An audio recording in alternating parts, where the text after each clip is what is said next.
ele é celebrado em vários idiomas.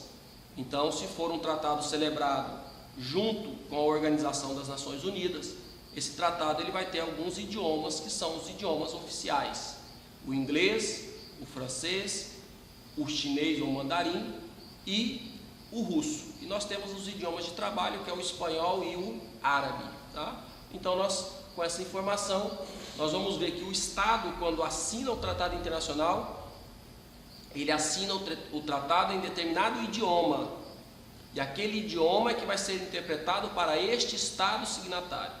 Por quê? Porque naquele idioma tem a precisão formal manifestada pelo Estado.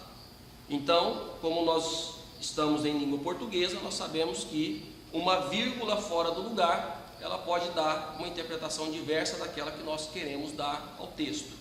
Então, nós vamos observar que o tratado internacional, então, ele exprime com precisão, ele manifesta com precisão a vontade manifestada pelas partes em determinado momento histórico. Então, um tratado firmado há 100 anos atrás vai exprimir a vontade dos Estados naquele momento da celebração do tratado internacional. E aí nós vamos ver toda a formalidade para a criação de um tratado internacional. Nós vamos analisar as etapas de criação de um tratado internacional. E nós vamos ver então que esse documento escrito, esse acordo internacional, tem por princípio, nós já vimos isso, o livre consentimento dos Estados. Até porque nós vimos um princípio do direito internacional em aulas anteriores, que ninguém pode se utilizar da força na sociedade internacional. Então é vedado aos Estados a utilização da força nas relações internacionais, sendo então tratada a principal fonte para expressar de forma livre e voluntária a vontade do Estado. E aí nós podemos observar também que o tratado é constituído para determinada finalidade. A finalidade é produzir efeitos jurídicos entre os signatários.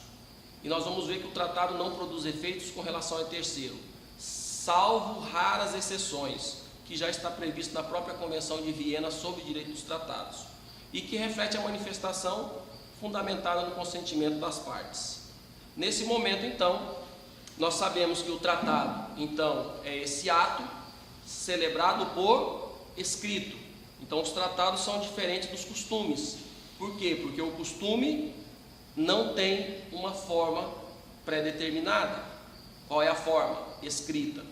O costume se expressa através da história, dos atos realizados ao longo do tempo, e normalmente são verbais, né? São transmitidos pelas gerações às novas gerações. Então, a escrituração deixa bem claro, expressa de forma muito clara a vontade manifestada pelas partes lá no momento da celebração do tratado, ou seja, no momento da negociação. Então, por isso, essa forma escrita traz maior clareza e maior estabilidade nas relações jurídicas internacionais. E ainda acaba sendo mais democrático, traz a possibilidade dessa sociedade internacional e os habitantes do Estado tomarem conhecimento do que está sendo celebrado. E os tratados internacionais, como está na linha A do artigo 2º da Convenção de Viena sobre o Direito dos Tratados, é concluído entre Estados. E a partir de 1980, isso fica muito claro, muito tranquilo, principalmente com as decisões da Corte Internacional de Justiça, que as organizações internacionais também são sujeitos de direito internacional público com capacidade plena e que podem também celebrar tratados internacionais. E aí nós temos concluído então entre Estados e organizações internacionais intergovernamentais. E o direito internacional é que rege as relações dos tratados internacionais. Nós não temos nenhuma regra de direito interno para aplicar ao direito internacional público. Então, as regras previstas em um tratado internacional serão interpretadas e serão aplicadas aplicando o direito internacional público. Qual? As fontes do direito internacional público, aquelas enumeradas no artigo 38 do Estatuto da Corte Internacional, e outras regras que nós vamos agregar ali, porque o artigo 38 é meramente exemplificativo. Então, é regido então pelo direito internacional público, e nós temos que o direito internacional tem as suas fontes próprias para solucionar conflito no direito internacional. E a partir dessa ideia, o tratado internacional pode ser celebrado em um documento único ou em 2 ou mais instrumentos conexos. Nós vamos ver ainda a ideia dos chamados tratados quadro ou tratados guarda-chuva, que são aqueles tratados de matéria mais ampla e que depois são celebrados vários outros tratados internacionais para dar aplicabilidade àquela ideia macro previsto nesse tratado quadro ou guarda-chuva. Um exemplo muito claro são os tratados de criação da União Europeia, do Mercosul.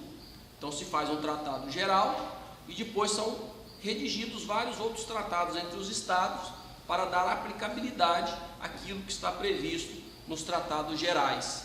Um exemplo, nós podemos observar um tratado internacional entre o Brasil e Paraguai para a criação, para a construção da usina de Itaipu. Nós temos um tratado principal, que é a vontade dos estados para celebrar a usina de Itaipu, e nós temos outros tratados e vários documentos conexos. Principalmente as plantas de construção da barragem fazem parte do tratado internacional. Por quê? Porque elas expressam a vontade dos estados. Quantas turbinas, qual a extensão, qual a altura. Então, esses documentos também são documentos conexos que fazem parte do tratado internacional. E o tratado internacional pode ter diversas denominações que nós vamos ver mais à frente.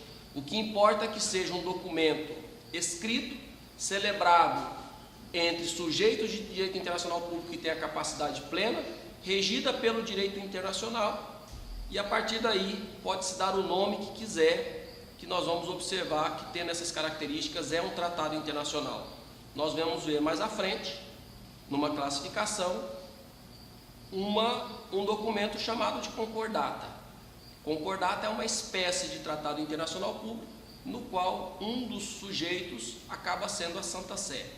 Então, quando a Santa Sé fizer parte de um tratado internacional, a denominação não vai ser tratado, mas vai ser concordata. Então, nós temos que a ausência de uma denominação específica pode ser uma denominação genérica, como tratado, ou uma denominação específica, como convenção, pacto, carta, acordo. E aí, nós vamos ver que os requisitos essenciais são aqueles celebrados por sujeito de direito internacional público, expressada a vontade dos sujeitos, regido pelo direito internacional e que tenha um ou mais documentos que sejam conexos.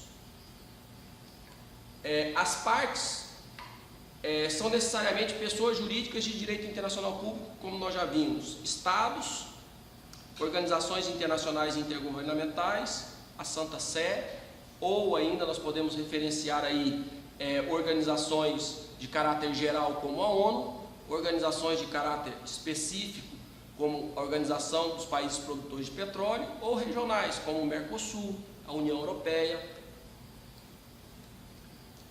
Não tem personalidade jurídica de direito internacional público, quer dizer que você não pode celebrar tratados internacionais, como por exemplo uma multinacional. Alguns autores vai discutir isso, alguns autores falam que a multinacional poderia, né? O direito está em evolução, talvez daqui a 10, 20, 30, 50 anos, a multinacional seja incluída como sujeito de direito internacional público. Nós vimos que lá no início, até 1889, somente os estados eram sujeitos de direito internacional público. Aí surgem as organizações internacionais intergovernamentais e depois da Segunda Guerra Mundial se inclui o indivíduo. Então hoje, pacificamente, quem tem personalidade jurídica plena para celebrar tratados internacionais são os estados e as organizações internacionais intergovernamentais.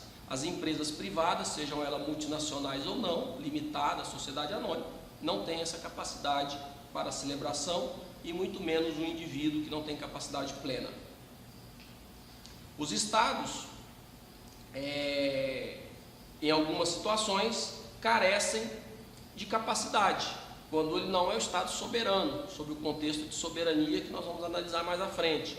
Ele está sob um protetorado, é uma colônia ou um território, ele não vai celebrar tratado, mas quem vai celebrar tratado é o Estado que o administra, é o Estado que tem a propriedade deste território.